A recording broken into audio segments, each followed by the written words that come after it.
waktu-waktu yang sama di wilayah berbeda itu sering disebut dengan nama-nama binatang.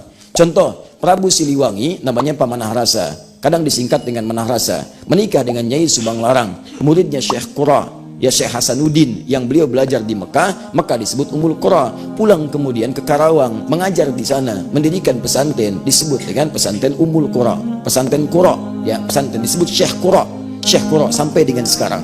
Ada di situ. Prabu Siliwangi punya kekuasaan sangat panjang dari Banten membentang sampai ke perbatasan Jawa. Ketika sedang inspeksi mendengar ada suara yang sangat indah, dilihat-lihat oleh beliau, ternyata Masya Allah seorang perempuan cantik luar biasa, punya aura yang bagus, kalimatnya bagus. Beliau kemudian berminat untuk menikahinya. Masya Allah, kalau Anda kedatangan seorang raja yang punya pengaruh luar biasa, hartanya melimpah, ingin melamar anak Anda, diterima atau tidak? Coba lihat, terima. Oh, Masya Allah.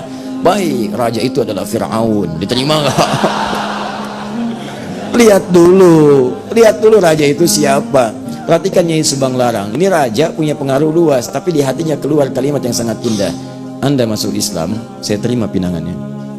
Anda masuk Islam, tidak ada getaran, tidak ada ketakutan dan sebagainya. Kalau orang sudah mendekat kepada Allah dengan kuat, maka yang ada ketakutan dalam dirinya hanya takut kalau melanggar ketentuan Allah. Tapi yang terjadi kalau kalimat Allah diucapkan lewat hati yang kuat, maka sentuhannya akan ke hati, sentuhannya ke hati.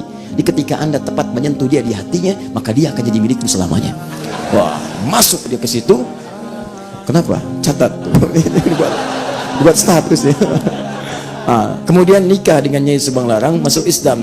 Ketika menikah itulah kemudian melahirkan 3 orang anak. Anak pertama, karena tradisi pada saat itu memberi nama dengan nama-nama tadi, momentum binatang yang kuat yang ini, seperti nama-nama jahiliyah dulu diberi nama. Maka muncullah anak pertama lahir tahun 1423, dikenal dengan Walang Sungsang. Baik, yang kedua perempuan tahun 1426 dikenal dengan Rara Santang. Yang ketiga 1427 dikenal dengan Raja Sengara. Begitu lahir sangar wajahnya, disebut Raja Sengara ya.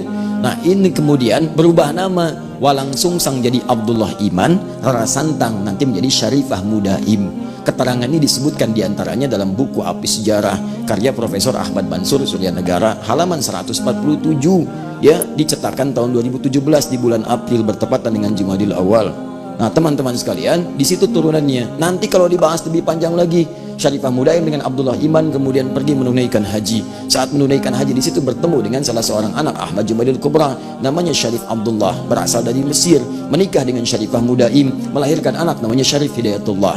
Tinggal di Mesir selama 20 tahun, belajar dengan para ulama, di antara syekhnya Syekh Athaillah As-Sakandari, ya penulis kitab Al-Hikam itu. Pulang kemudian ke Nusantara menghadap kakeknya Prabu Siliwangi, diberi wilayah di Gunung Jati, dikenal dengan Sunan Gunung Jati. Abdullah Iman balik, diberikan daerah namanya Lemah Hungkuk. Di Lemah Hungkuk itu ada campuran ras macam-macam, ada Arab, ada Cinanya, ada lokalnya. Kebiasaan mereka itu mengambil udang-udang untuk jadikan terasi, ya ada airnya dikeringkan dulu, air bahasa lokal disebut dengan cai, disingkat jadi ci, ambil diproses jadi udang-udang, kemudian diproses lagi, kemudian jadi makanan-makanan disebut dengan rembon, udang rembon. Maka campurannya disebut dengan Cirebon. Ada yang mengatakan dari Caruban, Carubannya sekarang ada di wilayah Lasem.